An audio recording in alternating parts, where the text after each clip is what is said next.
Elhamdulillah wa salatu wa salam ala rasulillah wa ba'd. I nderuari kryetari i iniciativës Vepra, Hafiz Efendi Amir Isaku, së bashku me stafin e tij, ju shumë të respektuar student, Assalamu alaikum wa rahmetullahi wa barakatuh. Qëllimi i jonë në këtë paraqitje para jush është thjesht me shpreh respektin ndaj punës suaj që e bëni, në angazhimin tuaj që e keni në rrugën e kërkimit të diturisë. Që do të kisha dashur të prej fillimit të spikas një çështje tema së të rëndësishme, e që është ju në këtë mbrëmje, spaku ju 70-80 sa jeni këtu, pa më parasysh numri, mes vete të njoftoheni,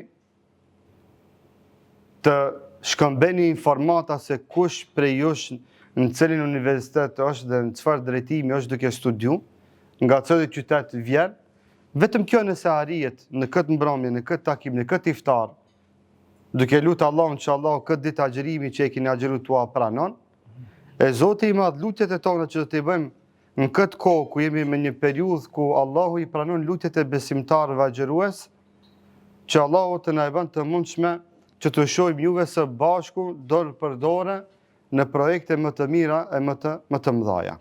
Unë përzemërsisht falenderoj iniciativën Vepra për këtë iftar të mrekullueshëm, me këtë iniciativë të imase të madhe, bujare zemërgjere, e cila synon njoftimin dhe lidhjen e koneksioneve dhe raporteve të studentëve mes vete.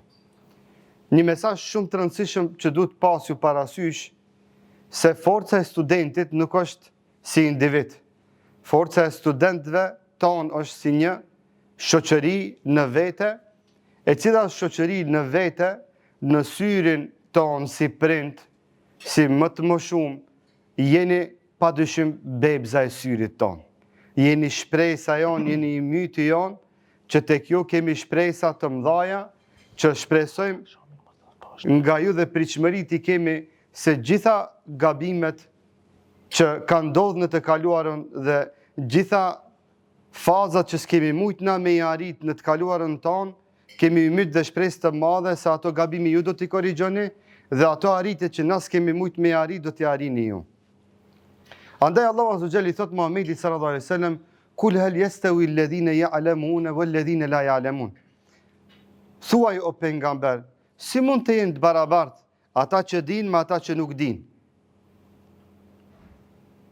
Këtë po a them që ndonjëherë modestia e tepruar që të mos na e humb vetëdijsimin ton se shoqëria studentore o shoqëria më e zgjedhur dhe më e dalluar edhe tek banorët e qiellit, por duhet të jetë ashtu edhe tek banorët e tokës.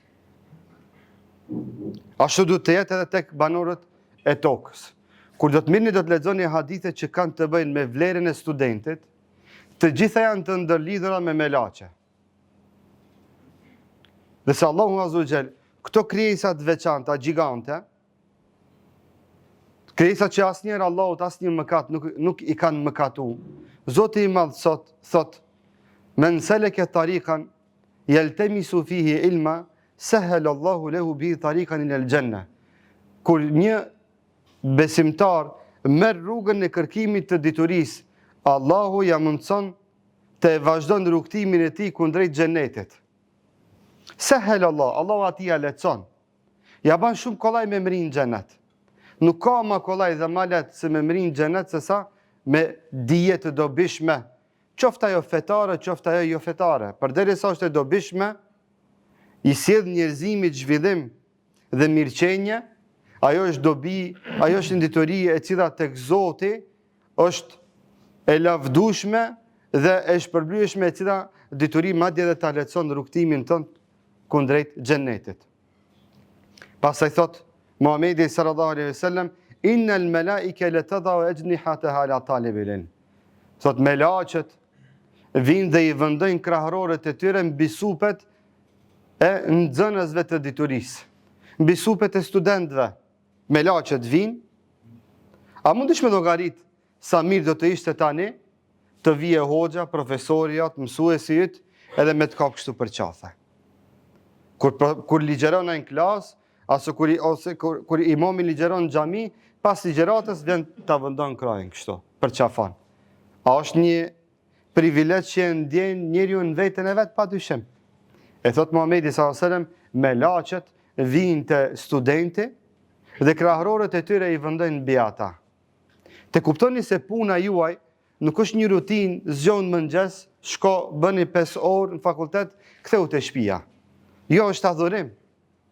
Prej çastit kur del prej shtëpisë, ke marr rrugën për në universitet, ti ke marr rrugën për në xhenet.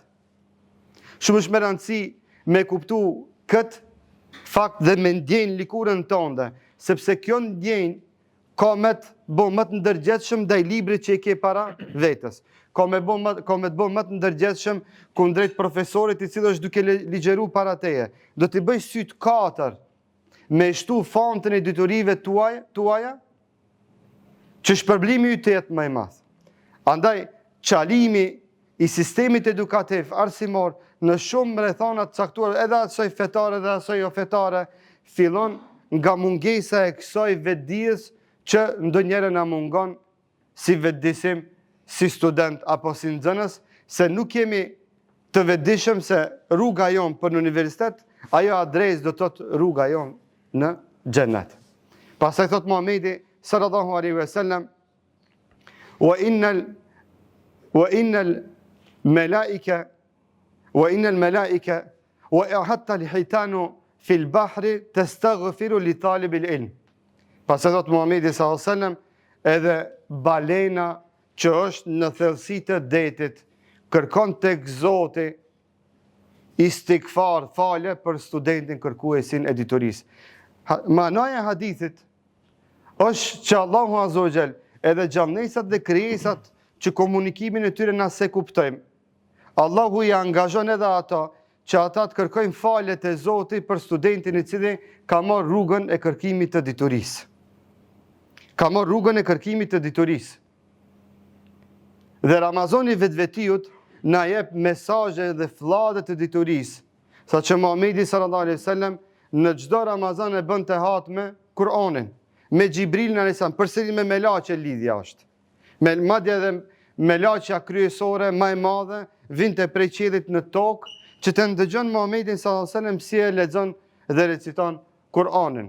E pastaj në Ramazanin e fundit që i kishte Muhamedi sallallahu alaihi wasallam, Xhibrili alayhis salam erdhi 2 herë tek Muhamedi sallallahu alaihi wasallam që t'ia ndëgjon t'ia përsërit diturinë. Andaj Ramazani dhe dituria dhe përsëritja janë komponente të pandara njëra prej tjetrës. Askund nuk përmendet Muhamedi sallallahu alaihi wasallam që me Xhibrilin ka hongë bashkë iftar.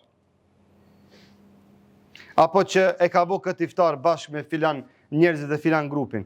Por hadithi që është ndër më të njohurit në vlerën e Ramazanit dhe leximit të Kuranit që na shpeshherë e paraqesin vetëm si lexim të Kuranit, harrojmë se aty në vete ai Kurani ka porositë dhe mesazhet e veta shkencore dhe pedagogjike dhe edukative. Se Ramazani dhe Kurani, Ramazani dhe dia janë 2 komponentet që është e pamundër që të ndahen njëra prej tjetrës. Andaj largpamësia e iniciativës vepro është që këtë Ramazan, si agjerim me ka bo bashk me nxënësit e dijes, me studentët e dijes, që është një largpamësi dhe një urtësi në vete që përshëndes iniciativën për këtë nismë të mirë, duke lutë Allahun që Allahu atyre t'u mundson që për çdo vit këto iftare të vazhdojnë kështu dhe të shtohen hala më tepër, enkas me studentët tonë. Pra dini një gjë, ju prej ditës që keni fillu diturinë, nuk keni më njerëz të rëndomt. Jeni në vëzhgimin e melaçeve. Mandje edhe gjallënesat luten për juve. Allahu është i kënaqur me juve. Andaj, mos e humbni këtë dashuri të Allahut Azza wa Jall. Mos e humbni këtë privilegj që me qenë shoqërit melaçeve.